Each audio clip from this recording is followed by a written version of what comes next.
This is an ABP Life podcast. दो अलग अलग धर्मों के लोग जब शादी करते हैं तो उसमें मुश्किलें आती हैं। हमारा समाज अभी भी शायद उतना खुला नहीं है, उतना प्रगतिशील नहीं हुआ है। तो धर्म जब अलग हो तो युगल को परेशानियों का सामना करना ही पड़ता है। इसमें एक रोचक मामला सामने आया है। मध्य प्रदेश हाई कोर्ट ने मुस्लिम युवक और हिंदू युवती की शादी को अवैध बताया। हाल ही में ये फैसला आया और कहा कि उन दोनों को इस वजह से अलग-अलग पुलिस सुरक्षा नहीं दी जा सकती है। यहाँ पर बात आ जाती है विशेष विवाह अधिनियम 1954 की। हालांकि जिस दिन मध्य प्रदेश हाई कोर्ट ने यह फैसला दिया, उसके अगले दिन इलाहाबाद हाई कोर्ट ने कहा कि नहीं, शादी जायज है और शादी हो सकती है दो अलग धर्म के लोगों में। मैं हूं व्यालोक और इस पूरे मामले पर बात करूंगा मैं सुप्रीम कोर्ट के एडवोकेट शशांक शेखर झा जी से। आपका बहुत बहुत स्वागत है। नमस्कार व्यालोक जी, नमस्कार आपको और आपके सभी दर्शकों को। मध्य प्रदेश हाई कोर्ट का फैसला आपको पता है, अगले दिन इलाहाबाद हाई कोर्ट ने क्या कहा वो भी पता है। पहले हमें बताइए कि ये स्पेशल मैरिज एक्ट 1954 क्या है? इस देश में अलग अलग विवाहों के लिए अलग अलग सिविल लॉज हैं। तो और कुछ कोडिफाइड हैं, कुछ अनकोडिफाइड हैं। तो इसको ऐसे समझें कि जब देश का बंटवारा हुआ और जब हमारा भारत देश आजाद हुआ, तो पहले लॉ मिनिस्टर जो डॉक्टर भीमराव अंबेडकर थे और पहले प्रधानमंत्री डॉक्टर जवाहरलाल नेहरू थे, उन्होंने कहा कि क्योंकि हिंदू समाज मेजोरिटी है, बहुत बटा हुआ है, तो हमको उसको कोडिफाई करना चाहिए। उसके विवाह, उसके संपत्ति और उसके बच्चों के संरक्षण और ये सबको लेके हमें एक साझा कानून बनाना चाहिए। और उसके लिए उन्होंने जितने भी पर्सनल लॉ चल रहे थे इस देश में हिंदुओं से रिलेटेड, सबको एक यूनिफाई करके कहा कि अब से ये एक्ट होगा। काफी विरोध हुआ था उस समय में, पहली बार पास नहीं हो पाया। डॉक्टर जवाहरलाल नेहरू जी को चुनाव में गए इस बात को लेके कि हम इसको लाना चाहते हैं और आप मुझे वोट करो तो मैं इसे लाऊंगा। जवाहरलाल नेहरू जो जब चुन के आए प्रधानमंत्री पहली बार, तो जी। उन्होंने उसके बाद हिंदू कोड बिल को प्रेजेंट किया अलग अलग हिस्सों में, और वहां से Hindu marriage act, Hindu succession act और डिवोर्स की भी पहली बार हिंदू के अंदर में बात हुई। यहाँ से आ जाता है कि पूरे देश में जो भी हिंदू होगा वो उसके अंदर गवर्न होगा। अच्छा, हिंदू के अलावा क्रिश्चियंस के लिए पहले से ही एक एक्ट है जो ब्रिटिशर्स के समय बनाया गया था। पारसियों के लिए अलग एक्ट है। हिंदू का जो डेफिनेशन है उसमें थोड़ा और लार्ज कर दीजिए। हिंदू का डेफिनेशन में हिंदू मैरिज एक्ट के हिसाब से जैन, बौद्ध, सिख, आर्य समाज, लिंगायत और जितने भी अन्य पद्धति हैं हिंदू हिंदू हिंदू और सनातन के, वो सब आ जाते हैं। जो मुसलमान हैं या इस्लामिक कम्युनिटी हैं, उनके लिए वो अनकोडिफाइड ही रह गए। उसके बाद भी नेहरू गवर्नमेंट की वो चाहत नहीं रही कि उनको भी उसके अंदर ला पाए या उनको भी कोडिफाई किया जा सके, और वो अनकोडिफाइड ही चलते रहे। तो उनके लिए जो कानून लागू होता है वो 1935 का शरीयत एक्ट लागू होता है, जो ब्रिटिशर्स ने लाया था। और उनका जितना भी कानून है वो उनके स्कूल ऑफ थॉट से चलता है, जो अलग अलग समय पे इंटरप्रेट होता है। अब समस्या यहाँ ये बात आ गई, और यहाँ आपके मूल क्वेश्चन का भी उत्तर है कि स्पेशल मैरिज एक्ट क्या है और क्यों है। समस्या ये हुई कि मुस्लिम मैरिज के हिसाब से या मुस्लिम कानून के, इस्लामिक कानून के हिसाब से, अगर कोई मुसलमान लड़का किसी गैर मुसलमान लड़की से शादी करता है तो वो एक तरह से इर्रेगुलर मैरिज को कहा जाएगा।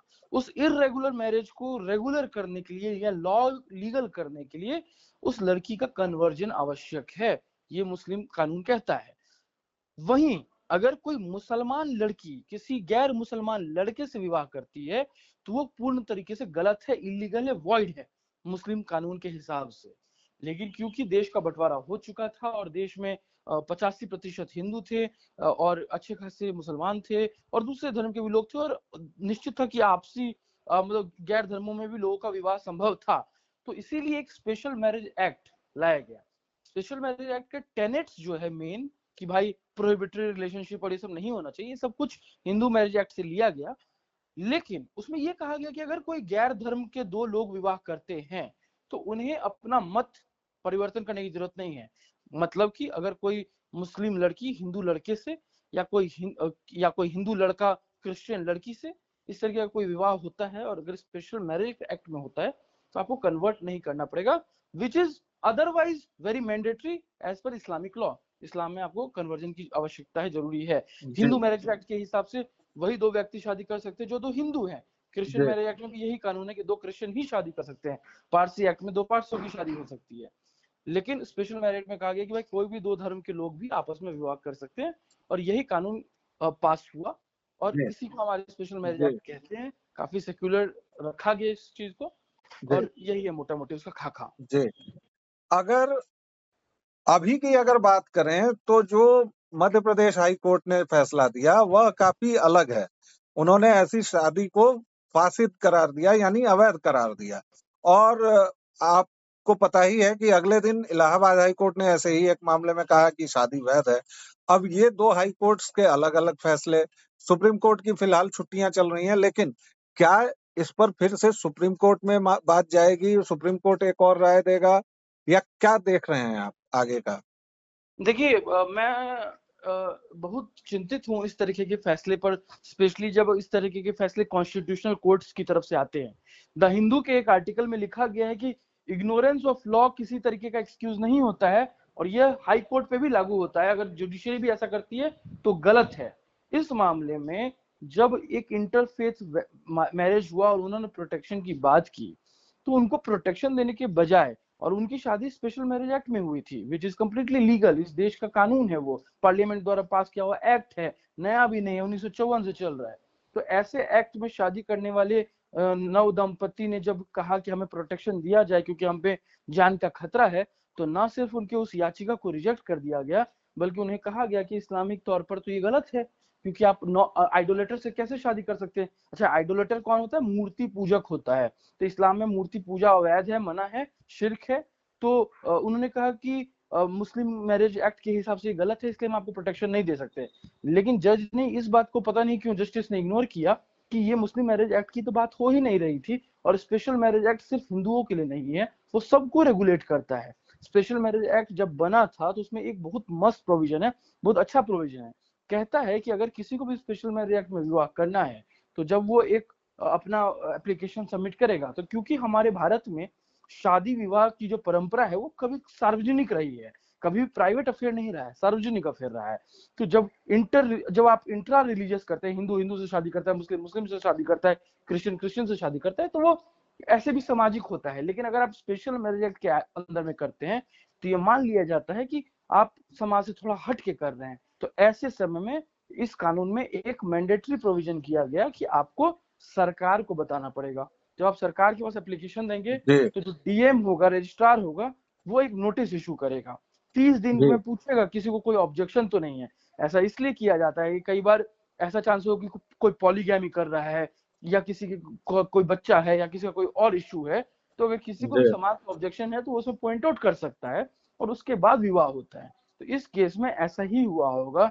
और जब ये दंपति जब विवाह कर लिया और उसके बाद प्रोटेक्शन के लिए कोर्ट के पास गए, तो हाई कोर्ट मध्य प्रदेश ने इतने गंभीर विषय पर इस तरीके का जजमेंट दिया, मुझे लगता है काफी गलत है, विवादास्पद है, और डेफिनेटली चैलेंज होना चाहिए। इनफैक्ट मैंने अपने सोशल मीडिया एक्स के अकाउंट पे ये भी कहा हुआ है कि अगर ये दंपति मेरे पास आते हैं तो मैं इनकी मुफ्त इनको कानूनी सहायता करूंगा और इनके लिए लड़ूंगा। अच्छा, आपने एक बात और अच्छी उठाई, अगले ही दिन जी इलाहाबाद हाई कोर्ट, जो देश का एक सबसे बड़ा हाई कोर्ट है, वहां पे भी सिमिलर एक मैटर आया था, और पूछा गया कि क्या स्पेशल मैरिज एक्ट में किए गए दंपतियों को कन्वर्जन की जरूरत है। क्योंकि जैसा मैंने आपको कहा, इस्लाम में कन्वर्जन चाहिए अगर आपको रेगुलर करना है या लीगल करना है उस मैरिज को। किसी और धर्म के कोडिफाइड लॉ में ऐसा क्लियर तो नहीं लिखा है कन्वर्जन, लेकिन हाँ, वहां भी ये बात करता है कि आपको सेम रिलीजन का होना चाहिए। तो उस पे इलाहाबाद हाईकोर्ट ने साफ कहा कि नहीं, स्पेशल मैरिज एक्ट बनाया ही इसलिए गया था ताकि किसी को भी अपने मत को छोड़ने की आवश्यकता नहीं है।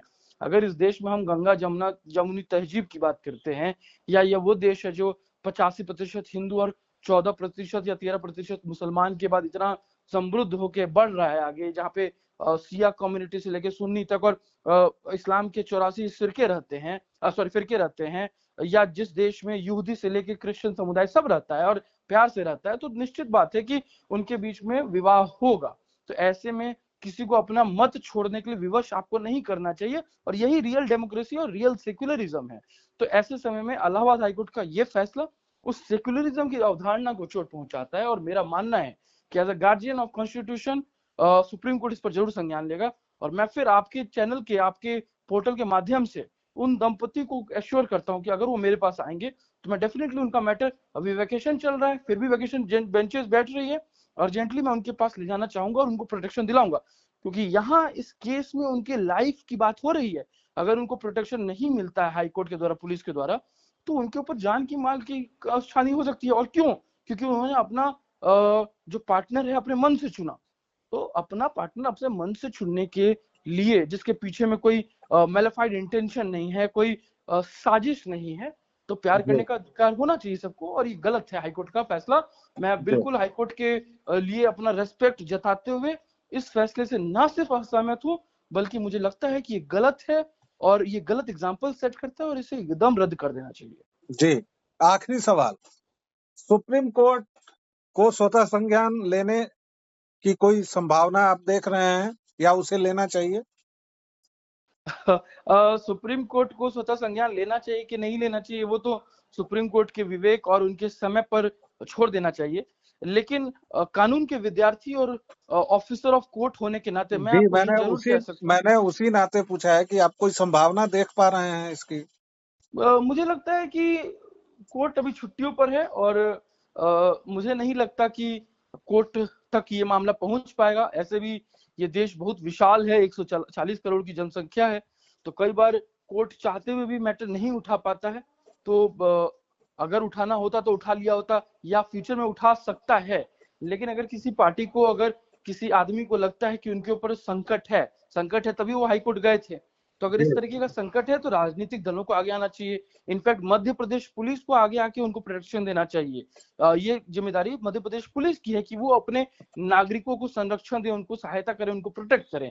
और इस पर्टिकुलर कपल के पास ये अपॉर्चुनिटी जरूर है कि वो इस मामले को सुप्रीम कोर्ट ले जा पाए, क्योंकि सुप्रीम कोर्ट ले जाने से आपके फेवर में जजमेंट आने के बहुत ज्यादा चांसेस हैं, क्योंकि कानून देश का यही कहता है और पुराने जो जजमेंट्स हैं, प्रेसिडेंट्स हैं, वो आपके फेवर में है।